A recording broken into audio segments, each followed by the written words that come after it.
அனைவருக்கும் வணக்கம். மேசராசினியர்களுக்கு இந்த வாரம் சிவன் கொடுக்க போகும் வரம் என்ன, 7 தலைமுறைகளுக்கும் இவை கிடைக்க போகுது என்ற வகை மேசராசினியர்களுக்கு என்ன மாதிரியான நன்மைகள் எல்லாம் ஏற்பட இருக்கு, கிரகநிலைகளின் ரீதியாக அமைய இருக்கும் சாதகங்கள் என்ன, பாதகங்கள் என்ன, மேலும் என்ன மாதிரியான முன்னேற்றங்கள் எல்லாம் உங்களுடைய வாழ்வில் ஏற்பட இருக்கு என்பது குறித்தான முழுமையான பதிவை தான் இந்த வீடியோல நம்ம விரிவா பார்க்க போகிறோம். அந்த வகையில மேசராசியை சேர்ந்த அஸ்வினி, பரணி, கிருத்திகை முதல் பாதம் வரை உள்ள நட்சத்திரக்காரர்களுக்கு இந்த வாரம் முழுவதுமே குடும்ப சூழ்நிலை ரீதியாக மேலும் என்ன மாதிரியான முன்னேற்றங்கள் எல்லாம் ஏற்பட இருக்கு என்று பார்க்கும்போது இத்தருணங்களை பொறுத்த வரைக்கும் உங்களுடைய ராசிக்கு லாபஸ்தானத்தில் பல கிரகங்கள் இருக்கின்றன. எனவே 11ஆம் இடம் வலுப்பெற்று இருக்கக்கூடிய ஒரு தருணமா இந்த வாரம் அமைஞ்சிருக்குதுங்க. அதோடு ராசிநாதன் உச்சம் பெற்றிருக்கிறார். குருவினுடைய பார்வை லாபஸ்தானத்தில் விழுகிறதுங்க. புதிதாக சொத்து வாங்குதல், புதிய வீடு கட்டி குடியேறுதல் சம்பந்தமான முயற்சிகளை மேற்கொண்டு வரும் மேசராசினியர்களுக்கு சிறந்த முன்னேற்றம்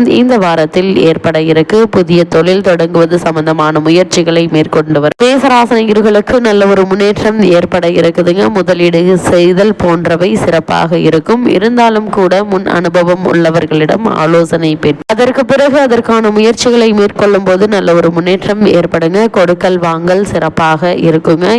இவ்வளவு நாட்களாக ஏற்பட்டு வந்த பண பிரச்சனைக்கு நல்ல ஒரு தீர்வு இந்த வாரத்தில் உங்களுக்கு கிடைக்க இருக்கு. பணப்புழக்கம் கைகள்ல இந்த வாரம் முழுவதும் அதிகரிக்குங்க. முயற்சிகளுக்கு சாதகமான பலன்கள் கிடைக்கக்கூடிய ஒரு தருணமாக தான் இக்காலகட்டம் அமைஞ்சிருக்குதுங்க. அதே போல் உங்களுடைய ராசிக்கு விரயஸ்தானாதிபதி பலம் பெற்றிருப்பதால் சுப செலவுகள் ஏற்பட இருக்குதுங்க. விருந்தினர்கள் வருகை புரிவாங்க. இதனால் குடும்பத்தில் மகிழ்ச்சியும் குதூகலம் நிறைந்திருக்குதுங்க. தீராத பிரச்சனைகளுக்கு நல்ல ஒரு தீர்வு நிச்சயம் கிடைக்கும் என்பதுல எந்த ஒரு சந்தேகமும் இல்லைங்க. அதே போல உங்களுடைய ராசிக்கு 11ஆம் இடம் லாபஸ்தானமாக இருந்தாலும் மேசராசிக்கு பாதகஸ்தானமாகவும் ஆவதால் உடல் ஆரோக்கிய விஷயத்தில் மிகவும் ஜாக்கிரதையாக இருக்க வேண்டும். சிறு உடல் உபாதை என்றாலும் கூட உடனே மருத்துவரிடம் அணுகி அதற்கான சிகிச்சை பெறுவது என்பது மிக மிக நல்லதுங்க. நரம்பு பிரச்சனை, மூட்டு வலி போன்ற பிரச்சனைகள் அதிகரிக்கலாம். கணவன் மனைவி உறவுகள் கருத்து வேறுபாடு வருவதற்கான வாய்ப்புகள் உண்டுங்க. மருத்துவ செலவுகள் அதிகரிக்கும். அதனால் சிறு உடல் உபாதை என்றாலும் கூட உடனே மருத்துவரிடம் அணுகி அதற்கான சிகிச்சை எடுத்துக்கொள்வது தேவையில்லாத வீண் விரைய மருத்துவ செலவுகள் ஏற்படாமல் இருக்க உங்களுக்கு உதவியாக இருக்கும். அதே போல் இக்காலகட்டத்தை பொறுத்த வரைக்கும் இந்த வார கிரக நிலைகளை ஆராய்ந்து பார்க்கும் போது ராசிநாதன் செவ்வாய் தொழில் ஸ்தானத்தில் சஞ்சரிப்பதால் உன்னதமான பலன்கள் உங்களுக்கு கிடைக்க இருக்கு. அதே நேரம் லாபஸ்தானத்தில் 5 கிரகங்களின் சேர்க்கை இருப்பதால எதிர்பார்த்ததை விட கூடுதல் லாபம் நிச்சயம் உங்களுக்கு இந்த வாரத்தில் கிடைக்க இருக்குதுங்க. ஒரு சிலருக்கு கிளை தொழில் தொடங்கும் வாய்ப்பு உண்டாக இருக்கு. பூர்வீக சொத்துக்கள்ல இருந்த பிரச்சனைகள் அகலுங்க. புத சுக்கிர யோகம் இருப்பதால் பொருளாதாரத்தில் நிறைவு, புதிய முயற்சிகள்ல வெற்றியும் கிடைக்க இருக்குதுங்க. தெளிந்த சிந்தனையுடன் தீர்க்கமாக முடிவெடுத்து நீங்கள் செய்யும் செயல்கள் அனைத்திலும் அனுகூலம் கிடைக்கும் கூடிய ஒரு வாரமா தான் இந்த வாரம் அமைஞ்சிருக்குது என்பதை கிரகநிலை மீண்டும் மீண்டும் தெளிவுபடுத்துதுங்க. அதே போல் உங்களுடைய ராசிக்கு 10ஆம் இடத்தில் சஞ்சரிக்கும் செவ்வாய் லாபஸ்தானத்தில் சஞ்சரிக்கிறார். எனக்கே ஏற்கனவே லாபஸ்தானத்தில் சஞ்சரித்து வந்த கூட்டு கிரகங்களோடு இப்போது ராசிநாதன் செவ்வாயும் இணைவதால் இக்காலம் ஒரு பொற்காலமாக அமையிருக்குது. எந்த துறையில் நீங்கள் ஈடுபட்டாலும் அதில் வெற்றி கிடைக்குங்க. உத்தியோகத்தில் உள்ளவர்களுக்கு பணி உயர்வு, ஊதிய உயர்வு எதிர்பாராத விதத்தில் வந்து சேர இருக்கு. வருமானம் உயர்ந்து வளர்ச்சி பாதையை நோக்கி நீங்கள் அடியெடுத்து வைக்கக்கூடிய ஒரு வாரமாக இந்த வாரத்தினுடைய முற்பகுதி அமையிருக்குதுங்க. அதே போல இந்த வாரத்தை பொறுத்த வரைக்கும் உங்களுடைய ராசி 2, 7 ஆகிய இடங்களுக்கு அதிபதியானவர் சுக்கிரன். தனாதிபதி சுக்கிரன் விரயஸ்தானத்திற்கு வரும்போது தனவிரயங்கள் என்பது ஏற்படதாங்க செய்யும். என்றாலும் வீண் விரயத்திலிருந்து விடுபட சுப விரயத்தை மேற்கொள்வது நல்லது. குறிப்பா விரயஸ்தானத்தில் சுக்கிரன் உச்சம் பெறுவதால் வரும் சந்தர்ப்பங்களை நழுவ விட வேண்டாங்க. உத்தியோகம் மற்றும் தொழிலில் சில நல்ல வாய்ப்புகள் இல்லம் தேடி வருங்க. பொது வாழ்வில் இருப்பவர்களுக்கு அதிகார பொறுப்புகளும் அதன் விளைவாக மக்கள் செல்வாக்கும் அதிகரிக்குங்க. இது பயணங்கள் பலன் தரும் விதம் அமையக்கூடிய ஒரு தருணமாக தான் இக்காலகட்டம் அமைஞ்சிருக்குது என்பதை கிரகங்களுடைய சஞ்சார நிலைகள் தெளிவாகவும் உறுதியாகவும் எடுத்துக்காட்டுது. குறிப்பா இந்த வாரத்தை பொறுத்த வரைக்கும் மிக முக்கிய கிரகங்களான சூரியன், புதன், சுக்கிரன், சனி, செவ்வாய், ராகு ஆகிய 6 கிரகங்கள் லாபஸ்தானத்தில் இணைகின்றன. அவற்றை குரு பகவானும் பார்க்கிறார். வருகிறார். இந்த காலத்தில் மேசராசினியர்களான உங்களுக்கு நல்ல சந்தர்ப்பங்கள் பலவும் இல்லம் தேடி வரப்போகிறது. காரியங்கள் விரைவாக முடிந்து கடமையை துரிதமாக செய்து பாராட்டுக்கள் பெற இருக்கீங்க. அரசியல் மற்றும் பொது நலத்தில் இருப்பவர்களுக்கு முக்கிய பொறுப்புகள் கிடைத்து முன்னேற்ற பாதையில் செல்ல வழிபிறக்கக்கூடிய ஒரு தருணமா இந்த வாரம் அமையிருக்கு. அதே போல் இந்த வாரத்தை பொறுத்தவரை உங்கள் ராசிக்கு லாபஸ்தானத்தில் சஞ்சரித்து வரும் சனி பகவான் விரயஸ்தானத்திற்கு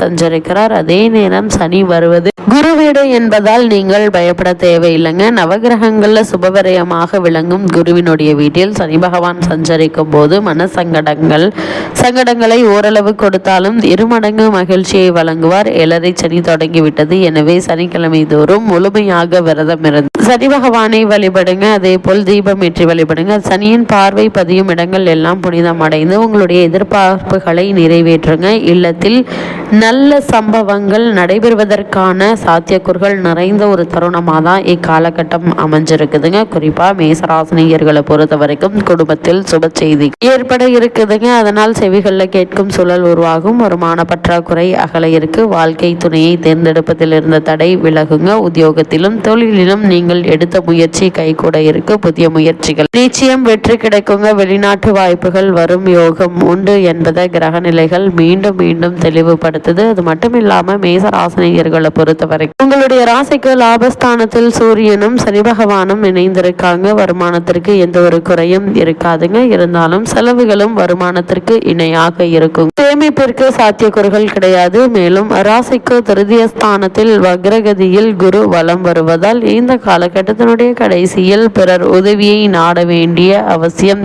ஏற்பட இருக்கு. நெருங்கிய உறவினர்களிடையே பரஸ்பர ஒற்றுமை பாதிக்கப்படுங்க. கணவன் மனைவி இடையே அந்யோன்யம் குறையும்.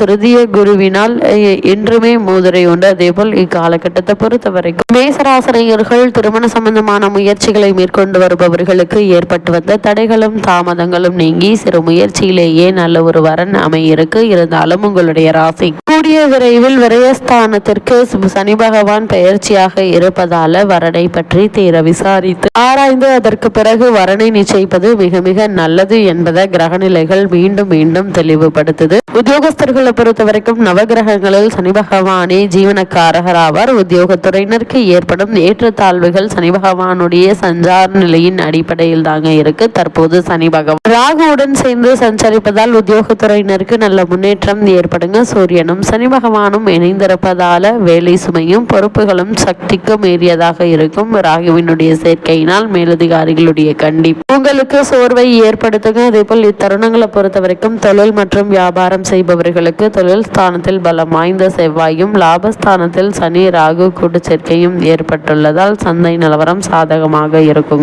எத்தகைய போட்டிகள் ஆனாலும் அவற்றை சமாளித்து நல்ல லாபம் கிடைக்க இருக்கு. வர்த்தகத்தை அபிவிருத்தி செய்வதற்கு புதிய முதலீடுகளில் ஈடுபடுவதற்கு ஏற்ற ஒரு தருணமாக தான் இத்தருணம் அமைஞ்சிருக்குது என்பதை கிரகநிலைகள் உறுதியளிக்குது. மேசராசினியர்களுக்கு இத்தருணங்கள்ல கிரகநிலைகளின் ரீதியாக கூறப்படும் பரிகாரம் என்ன என்று பார்க்கும்போது இந்த வாரத்தை பொறுத்த வரைக்கும் சிவபெருமான் வழிபட்டு விட்டு எந்த ஒரு காரியத்தையும் நீங்கள் மேற்கொள்ளும் போது அவை உங்களுக்கு நிலைத்திருக்கும் என்பதை கிரகநிலைகள் உறுதியளிக்குது.